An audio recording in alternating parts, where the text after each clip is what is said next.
So eto mga idol, ayon sa inilabas ng Ronspo o Roundup Sports na isang Japanese sports news outlet sa bansang Japan, sa kanilang official Twitter account ay nakasaad mga idol sa artikulong ito ay tinapos na umano ang ugnayan sa pagitan ni Koki Kameda at ng Lush sa pakikipagsosyo sa negosyo nang dahil sa hindi daw nakakatulong ang Lush sa pagpapatakbo ng mga kaganapan sa boxing.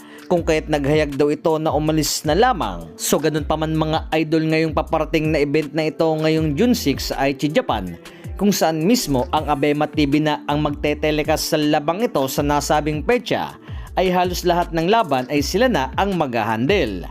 Na ngayong May 25 na rin na ito ay asahan ang mangyayaring press conference sa nalalapit na laban ngayong June 6. Kung saan ngay ilalahad ang ilang kalahok na sasalang sa nasabing boxing event. So isa na rin mga idol ang naghayag sa paparating na bakbakang ito ay si Jerry Peñalosa. Saad nito sa caption, "See you in Japan."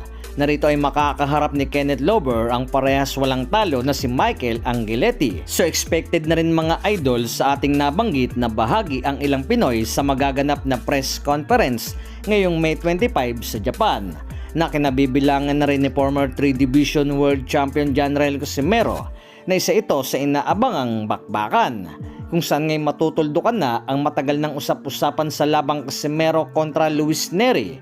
So kondisyon na rin dito si Angas ng Pinas sa labang ito, kung kaya't panawagan na rin ng kanyang trainer brother na si Jason Casimero ay dapat maging malinis si Luis Nery sa araw ng timbangan at laban. So bagamat tipid ito mga idol sa ilang information sa kanyang ginagawang paghahanda, ay nakakasiguro naman tayo na rito na hindi ito binabaliwala ang usapin sa catchweight sa 124 pounds.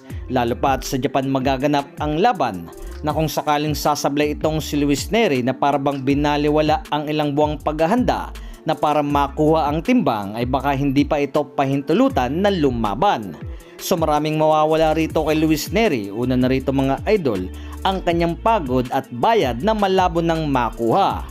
Kumbaga nga'y markado na itong si Casimero at Nery sa JBC or Japan Boxing Commission, kung kaya't kailangang masapol ang usapan sa weight limit. Samantala mga idol, makakalaban ni heavyweight world champion Alexandre Usyk na si Rico Verhoeven ay tila instant world champion sa heavyweight division, na kung makakatsamba na masilat si Usyk sa laban.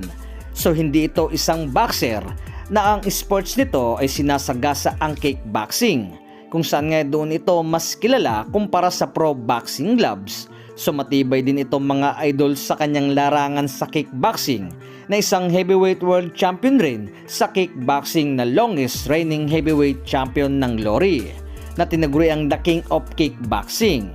Nabase na rin mga idol sa pro boxing record nito, ay isang beses pa lamang napalaban noong taong 2014 na nakuha naman ang panalo via second round knockout kontra Janos Fenfera. So ngayong May 23 taong kasalukuyan ay ikalawang laban ito sa pro boxing, kung saan ngay nabigyan ng malaking break sa boxing nang dahil sa lalaban sa World Championship. So bagamat matibay ito sa kickboxing nang dahil sa mahabang experience, ay malabo naman itong manalo kay Usyk.